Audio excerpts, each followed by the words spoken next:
So one of the things that we really think of as central to who we are as a school is that Hatch is really about agency within community, right? We have these values that are saying that talk about how some dualities that sometimes are considered an either or really are both and. And one of those things is about you can have a school that's about being together and having um, a communal experience of learning, or you can have an experience that's really personal and about your own individual needs and desires. And there's no reason that you can't have both. And I think that that's really what we're trying to accomplish here. So there's kind of two parts of what I'm going to talk to you about today. And the first part is about specifically the way that there's flexibility within our ninth grade core program. And then the second part is about the 10th through 12th grade program. Why we're emphasizing the ninth grade program is because it is a core program, right? We do have a standard ninth grade curriculum. All of our ninth graders will be taking the same 4 core classes. Those 4 classes are year-long classes, and there's one that is a biology class together with a human health class. So that's together in one year-long class. Math and computational thinking is the second class. There's a Spanish class that's a multi-level Spanish class, together with a class on the history of the Spanish-speaking world. And then the last class is Humanities 9, which has a focus on identity and conflict. Okay, so those are the 4 core classes for the ninth grade program. All ninth graders will be taking those 4 classes. And what I'm going to focus on is not telling you much more in depth about those classes in general, but talking about the ways that that is flexible despite the fact everybody is taking the same 4 core classes. So one of the ways that that's flexible is in the math program. We had a lot of questions about math, so we have a session where we're going to talk about that all by itself in the next session. If that's a particular interest to you, I'd encourage you to come to the integrated math session next. But generally, that will be an individualized experience, and students will be able to we'll meet students where they're at the beginning of the class and move them along at a pace that works for them so that they're challenged and they're able to pace their own work. I'm going to talk a little bit more about hybrid Spanish now. So the Spanish program is a little bit different in ninth grade than the math program in that it's not completely personalized and individualized. Rather, what we're going to do is we're partnering with the Celas Mayas school, which this is a school that's based out of Guatemala. We did a lot of research about program partners that can help us with our Spanish program, and this is a program that has come highly recommended by Spanish educators that we've worked with in a number of different capacities. So Celas Mayas is a school, their program they have in Guatemala, they have like travel Spanish intensive language programs, right? Like you can go to Guatemala for a semester and do an intensive Spanish language program. They also have started providing online instruction, which is really high quality. We are working with them not to do one of their standard offerings, but to have them design a custom program just for us, where students will, when they come to Spanish during their schedule, they will have online instruction from a Celas Mayas instructor with other students who are at the same level that they are. So the types of levels that we're going to offer will for sure have a level for students who have no background in Spanish at all. They have, never spoken Spanish. They've never studied Spanish in school. That will be one of the levels. We will have multiple other levels for students who have some previous Spanish instruction. And those levels will correspond often to what you might think of as a level 2 or a level 3 Spanish class in a high school that has levels, right? Like a typical Spanish program. And that will be determined which group students are best fit in based on their prior experience with Spanish language instruction in middle school, based on a placement test that happens after school starts, right? That's one of the bonuses of having a hybrid Spanish model is that we don't have to worry about which class you're going to be placed in. We can take some time to really explore and make sure that everybody is in the group that is the most appropriate for their background. We're also going to, our plan is to have, a group for students who are heritage speakers. And we may have multiple groups for students who are heritage speakers of Spanish, depending on the particular needs and the number of students in those groups that we have as well. There's a question in the chat about is our local Spanish teacher. We will have one local teacher who is in the classroom with the students and can help support the online instruction and do a lot of conversational work is I think the hope of what the in-person instructor is going to do. We have not yet hired that person. It is a priority for us to hire somebody who is a native Spanish speaker, but because we haven't hired, I can't tell you for sure that that's something that we'll be able to do. But that's our plan. And the other part of this is that because it's part of that ninth grade core program, there will be the leveled Spanish classes that happen in conjunction with Celas Mayas. And then there will also be part of the class that is on the history and culture of the Spanish speaking world that will be delivered in English. And that will be something that is a collective experience for students, regardless of what level of Spanish they're in. So that is the plan for that ninth grade year.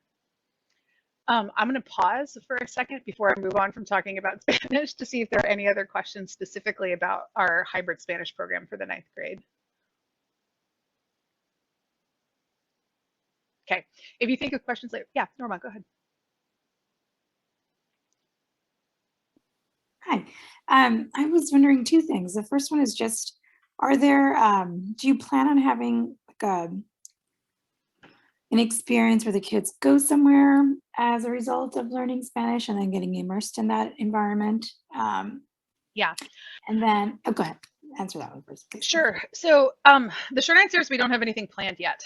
So we, partly because, we're still unwrapping this whole COVID travel situation right now, and in trying to balance the contingencies of what that would mean right now at the same time of just trying to get our program off the ground. I don't think that that's something that's going to be in the cards for next year. We have been thinking about what it would mean to have a travel program as part of our curriculum, particularly connected to Spanish, since all of that will be the language that we are offering. It will be easier to connect that to a travel program. That's something that's on our radar. We're not sure exactly what that's going to look like. We do have our schedule for the year set up so that the first term of the year is a grade level institute.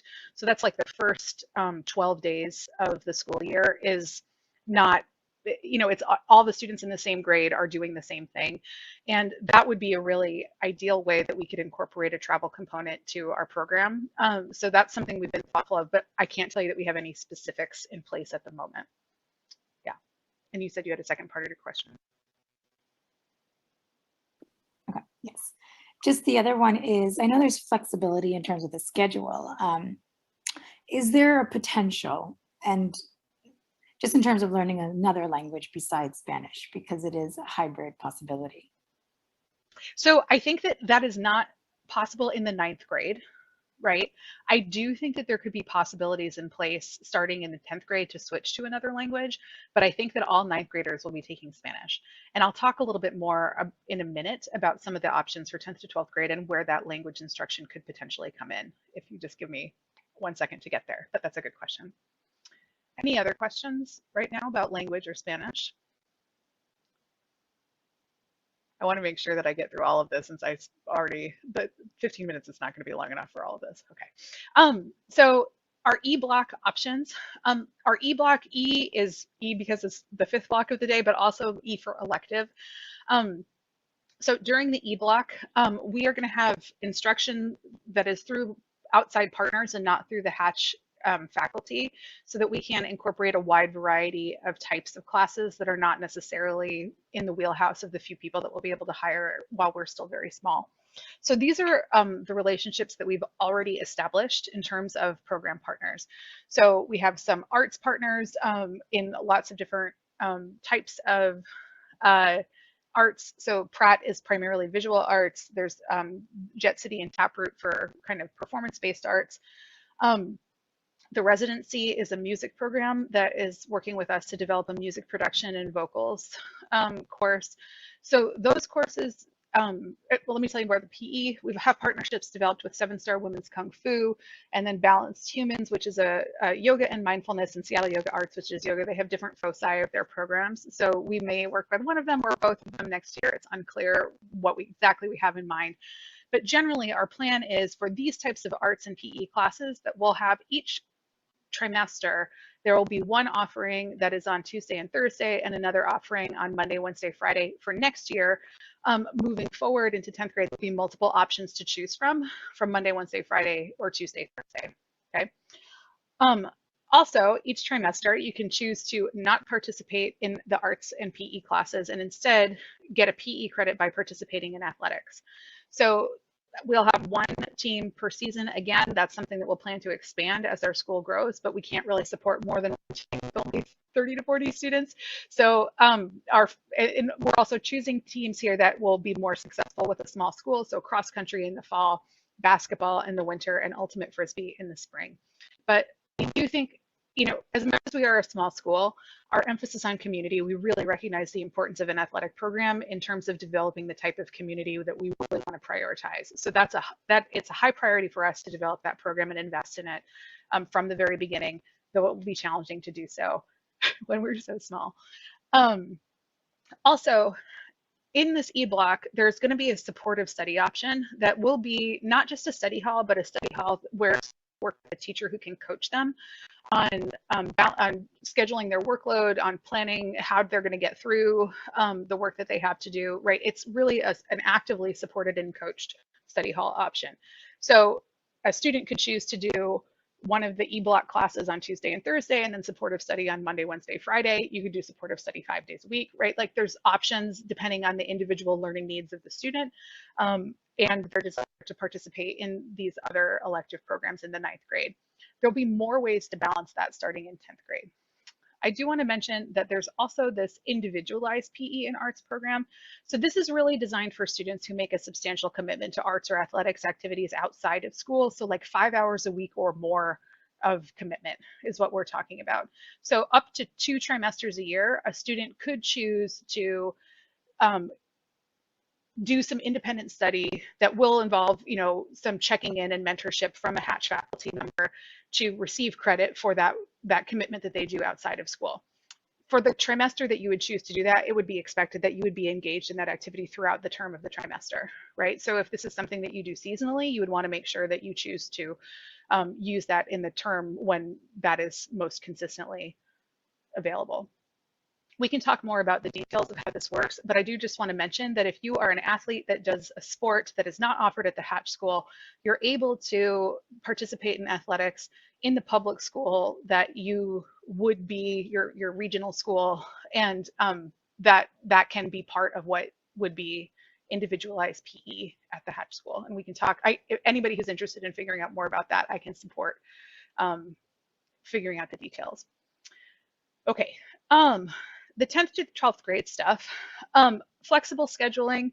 So we've talked like this e-block, right? Like you can, even in 9th grade, if you're doing an independent PE or arts, that could mean that you could leave school early before e-block in order to engage in that activity. Moving in 10th grade and beyond, there's even more flexibility about scheduling, and we'll have a summer term. Our hope is to have a summer term where you can, the Hatch tuition of 15 credits is for, the Hatch tuition covers 15 credits, which you can spread out either across 3 trimesters or across 3 trimesters and the summer. And the summer attaches to the following school year, right? So the summer between 9th and 10th grade could be used to reduce the number of classes that you take in the 10th grade year. We also plan to have a lot of elective offerings. This is a big, oh no, we're already trading. Sorry. Timing. 1 second. Let me just kind of go about this a little bit. So this is our plan. There's a summer term. The E-block is at the end of the day. The A-block is consistently at the beginning of the day. So if you have obligations to take you outside of class, that is something that we can work with you on. Here's a big long list of elective classes that we're thinking about offering. This won't, again, our 9th grade program is a core program. All of these are on the website. You don't need to write them all down, but I can point you to where that would be, okay? So we're already thinking deeply about offering an elective program, particularly in English, social studies, and sciences, but also in other disciplines as well. And these electives are what is offered each year will be based in part on student interest. We also are partnering with Global Online Academy. So Global Online Academy is I'll put the link to their website in the chat, because if you're not familiar with them, they are an online provider of of courses, and that they are a consortium of over 100 independent schools across 31 states and 27 countries, and they create collaborative, cross-cultural, transdisciplinary learning experiences for students. So they teach asynchronously. There are synchronous options for students to collaborate with their peers and also have one-on-one meetings with their teachers. Some of the classes that they offer do include language classes. They offer classes in Japanese, they offer classes in Arabic, and I think that they offer a class in American Sign Language. So that, I think, are some options that will, one way that a student could choose to pursue a language that is not Spanish, starting in the 10th grade. So this is going to allow us to expand our offerings significantly. And the GOA costs are included in tuition. Yeah. Okay. Oh, GOA. And then also internships are going to be a way that we expand our work life program.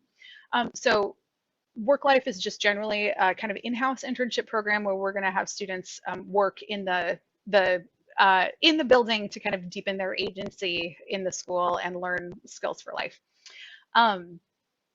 But if a student at the end of the year reflects on what they got out of that and wants to explore skill development that's not part of available in the building, we'll support them in finding an internship that allows them to develop those skills and interests more deeply. And the flexible scheduling will allow them to pursue that internship in a way that makes sense for the agency that they want to partner with, and not just what works for a constrained schedule of high school.